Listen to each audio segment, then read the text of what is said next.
In this video, I will show you how to switch your Microsoft account on the Xbox app on a Windows PC or laptop. So the first thing you're going to want to do is of course open up the Xbox app. And once that's opened, you'll see I'm currently logged into my account here up in the top left hand corner. So what you want to do is just click onto that and click onto sign out. Once that's done, you should be able to go ahead and sign in to any account as normal. So you would just click the sign in button in the top left hand corner, go down and click onto sign in.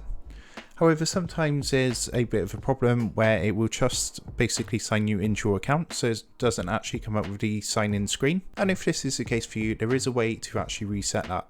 So what you're going to want to do is again come and sign out of your account, and then from there you're going to want to basically reset the app. So to do this, what you're going to want to do is come down to the settings. So if you open up the settings on your Windows PC or laptop, just come down to the search bar and type settings and open up the settings app like so.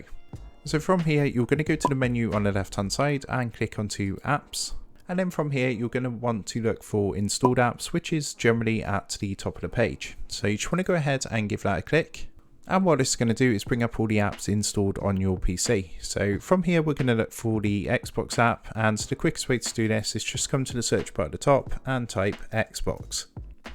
So we can see the Xbox app here, and all you want to do from here is just basically click onto the three dots next to the app. So you see over here next to the app we got these three dots, give that a click and then click onto advanced options. The next thing you're going to want to do is just scroll all the way down to the bottom until you get to the reset section down here.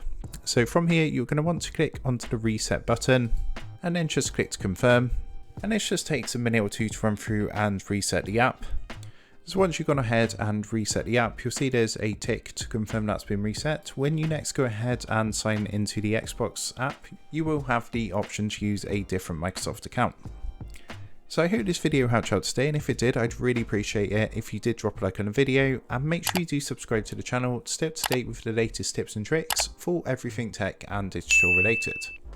With that being said, I just want to take a moment to thank you guys for watching this video, and I will see you all in the next tutorial.